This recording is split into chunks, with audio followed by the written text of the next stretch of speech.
ಕನ್ನಡ ಸಿರಿ YouTube ಚಾನಲ್ನ ಎಲ್ಲ ವೀಕ್ಷಕರಿಗೂ ಹಾಗೂ ನನ್ನ ನೆಚ್ಚಿನ ಅಂಗನವಾಡಿ ಕಾರ್ಯಕರ್ತರಿಗೆ ನಿಮಗೆ ಸಂತೋಷ ಮಾಡುವಂಥ ನಮಸ್ಕಾರಗಳು. ಪೋಷಣ್ ಟ್ರ್ಯಾಕರ್ 21.3 ಅಪ್ಡೇಟ್ ಆಗಿದೆ. ಅದನ್ನು ಪ್ಲೇಸ್ಟೋರ್ಗೆ ಹೋಗಿಬಿಟ್ಟು ಮೊದಲು ಅಪ್ಡೇಟ್ ಮಾಡ್ಕೊಳ್ಳಿ. ಇಲ್ಲಿ ಅಪ್ಡೇಟ್ ಆಗಿರುವಂಥದ್ದು ಏನೂ ವಿಷಯಗಳಿಲ್ಲ. ಇಲ್ಲಿ AG ಕ್ಯಾಟಗರಿನ ಸ್ಟಾಕ್ ರಿಜಿಸ್ಟರ್ಡ್ ಇಶ್ಯೂಸ್ ಏನಿತ್ತು ಅದನ್ನು ಸರಿ ಮಾಡಿರುವಂಥದ್ದು. THR HCM old values recovering issues ಏನಿತ್ತು ಅದನ್ನು ಮಾಡಿದ ಹೊರತು ಹೊಸದಾಗಿ ಏನಿಲ್ಲ. ಇವತ್ತು ನಾನು ಈ ವಿಡಿಯೋ ಮೂಲಕ ನಿಮಗೆ ಹೊಸ ವಿಷಯವನ್ನು ಒಂದು ತಿಳಿಸ್ಕೊಡ್ತಿದ್ದೇನೆ. ಅದೇನಂತ ಹೇಳಿ ತಿಳ್ಕೊಳ್ಳೋಣ ಬನ್ನಿ. ಇವತ್ತು ನಾವು ಈ ವಿಡಿಯೋ ಮೂಲಕ ಬೆನಿಫಿಷರಿ KYC ಬಗ್ಗೆ ತಿಳ್ಕೊಳ್ಳೋಣ. ನನ್ನ ಆಪ್ತಿಯ ಸ್ನೇಹಿತರಾದಂಥ ಬ್ಯಾಡಗಿಯ ಪೋಷಣ ಬ್ಯಾಂಕ್ ತಾಲೂಕು ಕೋಆರ್ಡಿನೇಟರ್ ಆದಂಥ ಪ್ರಸಾದ್ ಲಕ್ಕೋಳಿ ಸರ್ ಅವರ ನೆರವಿನೊಂದಿಗೆ ಇವತ್ತು ನಾವು ಬೆನಿಫಿಷರಿ KYC ಬಗ್ಗೆ ಒಂದಿಷ್ಟು ಮಾಹಿತಿನ ನಾನು ನಿಮಗೆ ತಿಳಿಸ್ಕೊಡ್ತಾ ಇದ್ದೀನಿ. ಯಾವ ರೀತಿಯಾಗಿ ಬೆನಿಫಿಷರಿ KYCಯನ್ನು ಸುಲಭವಾಗಿ ಮಾಡ್ಕೋಬಹುದು ಅನ್ನೋದನ್ನು ಈ ವಿಡಿಯೋ ಮೂಲಕ ನಿಮಗೆ ತಿಳಿಪಡಿಸ್ತಾ ಇದ್ದೀನಿ. ಬನ್ನಿ ಯಾವ ರೀತಿಯಾಗಿ ನಾವು KYCನ ಕಂಪ್ಲೀಟ್ ಮಾಡಬಹುದು ಅನ್ನೋದನ್ನು ನೋಡಿಕೊಂಡು ಬರೋಣ. ಕಂಪ್ಲೀಟ್ KYCನ ಸೆಲೆಕ್ಟ್ ಮಾಡ್ಕೋಬೇಕು.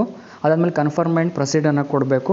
ಕೊಟ್ಟ ನಂತರದಲ್ಲಿ ಈ ಥರನಾಗಿ ಡಿಜಿಲಾಕರ್ ಓಪನ್ ಆಗುತ್ತೆ. ಓಪನ್ ಆದ ತಕ್ಷಣ ಇಲ್ಲಿ ಎಂಟರ್ ಆಧಾರ್ ನಂಬರ್ ಇದೆಯಲ್ಲ, ಆ ಆಧಾರ್ ನಂಬರನ್ನು ನಿಮ್ಗೆ ಯಾವ ಬೆನಿಫಿಷರಿ ಇದು ಇರುತ್ತಲ್ಲ ಆ ಬೆನಿಫಿಷರಿಯ ಆಧಾರ್ ನಂಬರನ್ನು ಇಲ್ಲಿ ಏನು ಮಾಡಬೇಕು, ದಾಖಲೆಯನ್ನು ಮಾಡಬೇಕಾಗುತ್ತೆ. ಆಧಾರ್ ನಂಬರನ್ನು ಹಾಕಿದ ನಂತರ ಕೆಳಗಡೆ ನೀವು ಕ್ಯಾಪ್ಚಾ ಕೊಟ್ಟಿರ್ತಾರೆ.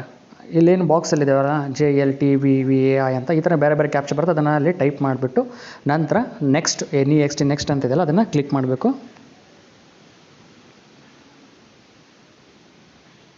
ಕ್ಲಿಕ್ ಮಾಡಿದ ತಕ್ಷಣ ಕೆಲವು ಸಮಯದವರೆಗೆ ಸಮಯವನ್ನು ತಗೊಳ್ಳುತ್ತೆ. ಇದಾದ ನಂತರ ನಿಮಗೆ ಏನಪ್ಪ ಅಂದರೆ ಆಧಾರ್ಗೆ ಲಿಂಕ್ ಆಗಿರೋ ಮೊಬೈಲ್ ನಂಬರ್ಗೆ OTP ಬರುತ್ತೆ. ಆ OTPನ ಏನು ಮಾಡಬೇಕು, ಅಲ್ಲಿ ಬಾಕ್ಸ್ನಲ್ಲಿ ಹಾಕಬೇಕು. 10 ನಿಮಿಷ ಸಮಯ ಇರುತ್ತೆ. ಹಾಕಿಬಿಟ್ಟು ಕಂಟಿನ್ಯೂ ಅಂತ ಕೊಡಬೇಕು. ನಿಮ್ಮ ಆಧಾರ್ಗೆ ಲಿಂಕ್ ಇರುವಂಥ ಮೊಬೈಲ್ ನಂಬರ್ಗೆ OTP ಬರುತ್ತೆ. ಹಾಕಿ ಕಂಟಿನ್ಯೂ ಅಂತ ಕೊಟ್ಟರೆ ಈ ಥರನಾಗಿ ಬರುತ್ತೆ. ಈ ಥರ profile information get your profile picture ಹೀಗೆಲ್ಲ ಬಂದಾಗ ಅಲೋ ALLOW ಅಂತ ಇದೆಯಲ್ಲ ಅದನ್ನು ಕ್ಲಿಕ್ ಮಾಡಿ ಅಲೋ ಅಂತ ಕೊಟ್ಬಿಟ್ರೆ next KYC request successfully submitted ಅಂತ ಹೇಳಿ ನಿಮ್ಮದು ಬರುತ್ತೆ. 24 ತಾಸಿನಲ್ಲಿ ಅಪ್ಡೇಟ್ ಆಗುತ್ತೆ.